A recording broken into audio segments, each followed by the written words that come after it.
আওয়ামী লীগ আছে এবং আওয়ামী লীগ থাকবে। অলমোস্ট 35% মানুষ আওয়ামী লীগ করে।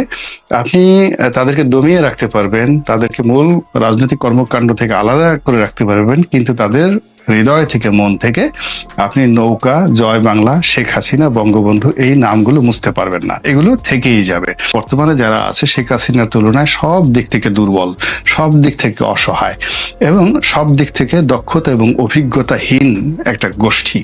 তো তারা যদি 50 বছরও চেষ্টা করে তাহলে আওয়ামী লীগকে ভ্যানিশ করা সম্ভব নয়। আসসালামু আলাইকুম ওয়া রাহমাতুল্লাহি ওয়া বারাকাতুহু। সম্মানিত দর্শক, আমাদের এই সময়টিতে যে সকল শব্দ বহু মানুষের মুখে একসঙ্গে উচ্চারিত হচ্ছে, সেই শব্দগুলোর মধ্যে প্রধানতম শব্দ হলো আগেই ভালো ছিলাম। বক্তব্যটি রাজনৈতিক। বর্তমানে ডক্টর মোহাম্মদ ইউনূসের নেতৃত্বাধীন যে অন্তর্বর্তীকালীন সরকারের শাসন ব্যবস্থা চলছে, এই শাসন ব্যবস্থাকে কেন্দ্র করে মানুষের আশা এবং আকাঙ্ক্ষার আত্মাহুতি। দ্বিতীয়ত, মানুষের জীবনে প্রতিদিন যে দুর্বিসহ যাতনা, নির্যাতন, এগুলো সব ফুটে উঠেছে, ফুল ফুটাচ্ছে, কিংবা যেভাবে বোঝা হয়ে মাথার উপর চেপে বসেছে। তার ফলে মানুষ আর্তনাদের স্বরে চিৎকার করে বলার চেষ্টা করছেন, বলছেন যে আগেই ভালো ছিলাম। এখানে আগে ভালো ছিলাম বলতে শেখ হাসিনার যে জমানা, সেই পুরো জমানাটার সার্বিক সবকিছু, বা আমরা আগে ভালো ছিলাম এই কথা দ্বারা মানুষ বোঝাতে চাচ্ছেন না। আবার শেখ হাসিনা ক্ষমতায় আসুন, আবার তিনি ক্ষমতায় বসুন, সেই গণভবন পুনর্নির্মিত হোক। জনগণ এখানে যে বিষয়টি বোঝাতে চাচ্ছেন সেটি হলো শেখ হাসিনার জমানার যে ভালো দিক, সেই ভালো দিকগুলো এই সময়টিতে তারা আশা করছেন। অধিকাংশ ডক্টর মোহাম্মদ ইউনূসকে কেন্দ্র করে তারা যেভাবে একটি স্বপ্ন বুনন করেছিল, আকাশের চাঁদ হাতে পেলে মানুষের মধ্যে যেভাবে একটি আর্তহারা ভাব চলে আসে, ওইরকম ডক্টর মোহাম্মদ ইউনূসকে পাওয়ার পর মানুষ ঠিক সেইভাবে আনন্দে উদ্বেলিত হয়ে পড়েছিলেন। কিন্তু 15 দিন যেতে না যেতেই তাদের সেই স্বপ্ন ভঙ্গ হলো, মোহ ভঙ্গ হলো, আশাহত হলো, হতাশা শুরু হলো, আর এখন রীতিমতো আর্তনাদ।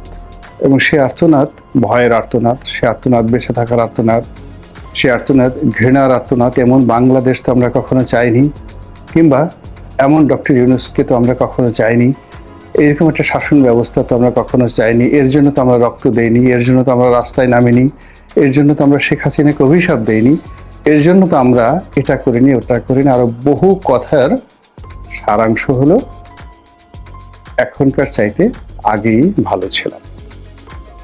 এখন এই ভালো থাকাটা কেমন, একটা ছোট্ট উদাহরণ দিই। আমরা এখন সবাই মব জাস্টিস ওরফে মব,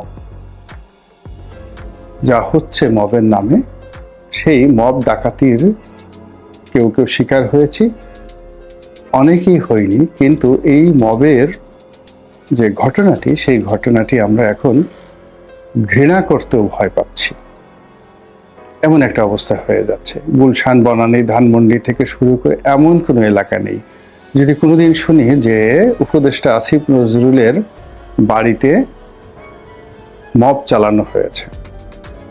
রেজওয়ানের বাসায় ছাত্র জনতা, 1000 ছাত্র জনতা গিয়েছে, পুলিশ গিয়ে ঘেরাও করেছে, এবং তার বাসায় সেই আমেরিকার টাকা আছে, ডলার আছে, পাউন্ড আছে, এই জন্য তার বাসা তল্লাশি চালানো হবে। আদিলুর রহমানের বাসায় তল্লাশি চালানো হবে। 1000 লোক তার বাসার সামনে উপস্থিত রাত 3টার সময়। অবাক হওয়ার মতো কোনো ঘটনা নেই, এবং এই ঘটনা বাংলাদেশে ঘটতে পারে। ফলে কি হলো, আদিলুর রহমান সাহেব, রেজওয়ানা সহ ডক্টর আসিফ নজরুল, তিনি সহ প্রায় সবাই এই মবের ভয়ে এখন আতঙ্কিত, এবং এটি ধীরে ধীরে বাড়ছে।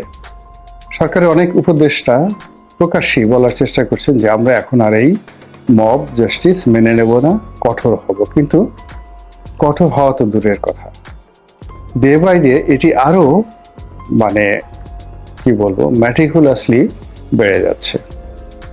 ম্যাথমেটিক্যালি নয়, জ্যামিতির হারে বেড়ে যাচ্ছে। সব খবর পত্রপত্রিকায় আসে না।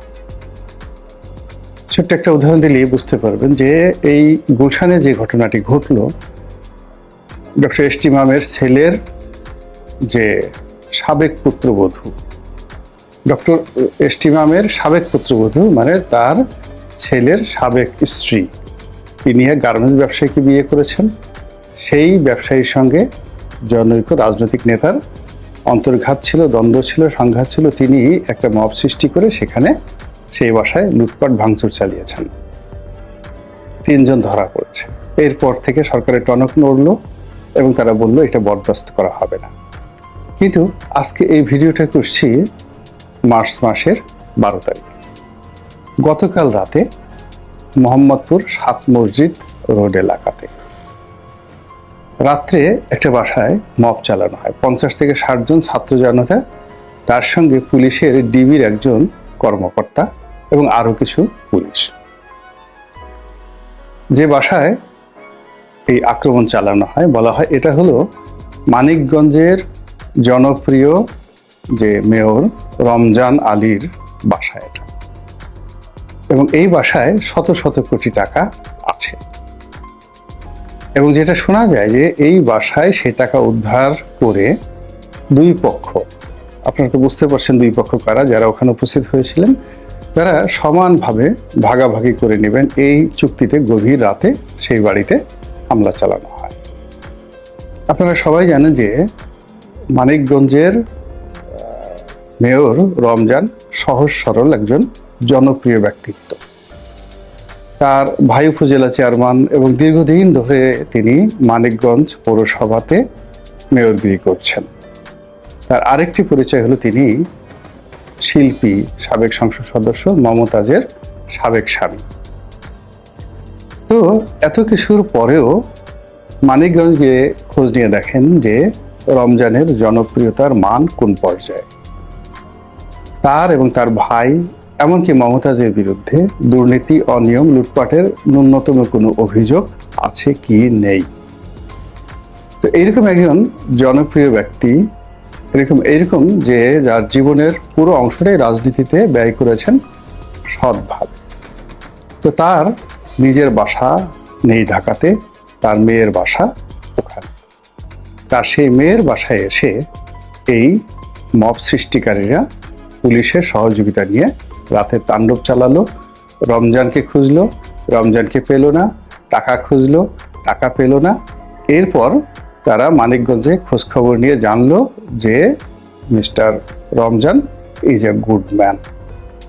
তখন তারা সেখান থেকে চলে গেল, মানে পুলিশ চলে গেল। কিন্তু পুলিশ চলে গেছে ঠিকই, কিন্তু ওই বাসার সামনে যারা মব তৈরি করছে তারা এখনো টহল দিচ্ছে। থানা পুলিশ নীরব। এই হলো বাস্তব অবস্থা। এখন রমজান সাহেবের যে ঘটনাটা, সেই ঘটনাটা পত্রপত্রিকা আসেনি যেভাবে গুলশানের ঘটনাটা এসেছে।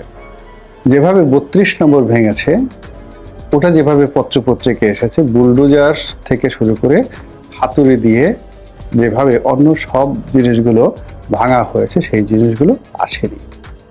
এখন এই ধরনের ঘটনা যারা দেখছেন, পাড়া প্রতিবেশী আশেপাশের লোকজন, তাদের মধ্যে কি পরিমাণ ঘৃণা, কি পরিমাণ আতঙ্ক, কি পরিমাণ ভয় ছড়িয়ে পড়েছে এটা একবার বোঝার চেষ্টা করুন। এখন এই যে রমজানের মেয়ের জামাতার বাসায় বা মেয়ের বাসায় যে ভাঙচুর হলো, তল্লাশি হলো, গভীর রাত্রে সেখানে মব তৈরি করা হলো, এই ঘটনার আশেপাশে অন্তত 100-150 বাড়ি সারা রাত ঘুমাতে পারেনি। আবার এখন সেই বাড়ির সামনে যে মবকারীরা ঘোরাফেরা করছে, এটাও আশেপাশের যারা লোকজন তারা কাকে দায়ী করবে বলেন? শেখ হাসিনাকে দায়ী করবে, নাকি ডক্টর মোহাম্মদ ইউনূসকে দায়ী করবে, নাকি স্বরাষ্ট্র উপদেষ্টাকে দায়ী করবে? হোয়াট এভার মেবি, মানুষের মন থেকে এই যে একটা ঘৃণা চলে আসছে, একটা আতঙ্ক চলে আসছে, একটা ভয় চলে আসছে, এই ভয়ের কারণেই সবাই বলার চেষ্টা করছেন যে এখনকার চাইতে আগেই ভালো ছিলাম। আপনারা সবাই জানেন যে মানুষের মুখে জয়, মানুষের মুখে ক্ষয়। শেখ হাসিনার যে পতন হবে এটা আরো 10 বছর আগের থেকে 2015 সন থেকেই মানুষের মুখ দিয়ে অবিরতভাবে বের হয়ে গিয়েছিল, এবং সে যত কথাই বলতো প্রায় সব কথাই মানুষ ঠাট্টা করত, মস্করা করত, এবং তাকে একজন পাগল হিসেবে মানুষজন মনে করত। কাঁঠাল দিয়ে বার্গার বানানো যায়, এটা সত্য কথা, কিন্তু তিনি এই কথা বলার পরে সেটা নিয়ে ট্রল হলো। তিনি যে কথাগুলি বলেছেন, তেল ছাড়া রান্না করা এখন আধুনিক একটা প্রযুক্তি, পেঁয়াজ ছাড়াও তরকারি রান্না করা যায়, কিন্তু যেহেতু তিনি অজনপ্রিয় হয়ে পড়েছিলেন, মানুষের অভিশাপের উপলক্ষ হয়ে পড়েছিলেন, ফলে তার কোনো কথার প্রতি মানুষের মনোযোগ ছিল না। কিন্তু আপনি যখন কাউকে ভালোবাসেন, আদর করেন, যেমন একটা ছোট শিশু, 6 মাসের শিশু, সে আধো আধো বলে কি বলে না বলে আপনি মনের আনন্দে ধরে নেন যে আপনাকে ডাকছে, বাবা বাবা ডাকছে বা মা মা বলে ডাকছে। আপনি তখন ওরে আমার পুতু পুতু বাবারে, ওরে আমার মুতু মুতু মারে বলে আপনি তাকে আদর করতে থাকেন, চুম্বন করতে থাকেন। এই হলো ভালোবাসা। তো ডক্টর মোহাম্মদ ইউনূসকে না বুঝে আমরা একটা সময় এরকম পুতু পুতু, ওলে বাবা, ওলে সোনা, ওলে জাদু, এইভাবে আমরা তাকে আদর যত্ন করেছি। কিন্তু এখন এই 7 মাসে তিনি বয়স্ক হয়ে পড়েছেন, তিনি প্রাপ্তবয়স্ক হয়েছেন, মানে তার সরকারের।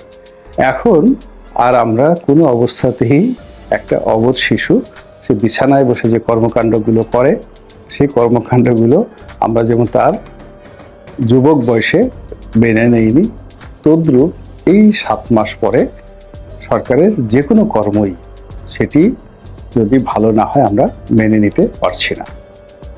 অধিকাংশ মানুষ মন্দ জিনিসগুলো ভুলে যায় খুব দ্রুত, ভালো জিনিসগুলো ভুলে যায় দ্রুত, এবং যখন অতীতকে সে স্মরণ করতে চায় তখন অতীতের ভালো জিনিসগুলো তার সামনে প্রকৃতিগতভাবে স্বাভাবিকভাবেই সামনে চলে আসে। এখন আওয়ামী লীগ জমানাতে মানুষের যে থানা ছিল, পুলিশ ছিল, বিচার ব্যবস্থা ছিল, যতটুকু ছিল, আমরা যতই বদনাম করি না কেন, যতই এটাকে গাঁজা বানাতে চাই, যতই এটাকে জেরিকো বানাতে চাই, যতই এটাকে সিরিয়ার কথা বলি না কেন, আলটিমেটলি মানুষ স্মরণ করেছে না। তখনও থানায় টেলিফোন করলে পুলিশ আসতো, কোর্ট কাছারিতে যাওয়া যেত, এবং আরো অনেক কিছু হতো। এমনকি কোনো একটা সমস্যা হলে আওয়ামী লীগের কোনো নেতাকে ধরলে, পাতি নেতাকে ধরলে সমস্যাটা সমাধান হয়ে যেত। এরকম মব জাস্টিসের মতো, মব সন্ত্রাসের মতো, মব ডাকাতির মতো, মব চুরির মতো কোনো ঘটনা আগের জমানাতে ঘটেনি। এরকম অসংখ্য, কেবলমাত্র মব বললে ভুল হবে, এরকম অসংখ্য ঘটনা। মেয়েদের ওনা করতে হবে, এইখানে স্যানিটারি ন্যাপকিন বিক্রি করা যাবে না, এই স্লোগান দিতে হবে, এই সমস্ত হাজারো যন্ত্রণা মানুষের জীবনকে রীতিমতো অতিষ্ঠ করে তুলছে। মহান আল্লাহ রাব্বুল আলামিন আমাদের সবাইকে এই যন্ত্রণা থেকে রক্ষা করুন, হেফাজত করুন এবং হেদায়েত দান করুন আমাদের সবাইকে। আসসালামু আলাইকুম ওয়া রাহমাতুল্লাহি ওয়া বারাকাতুহু।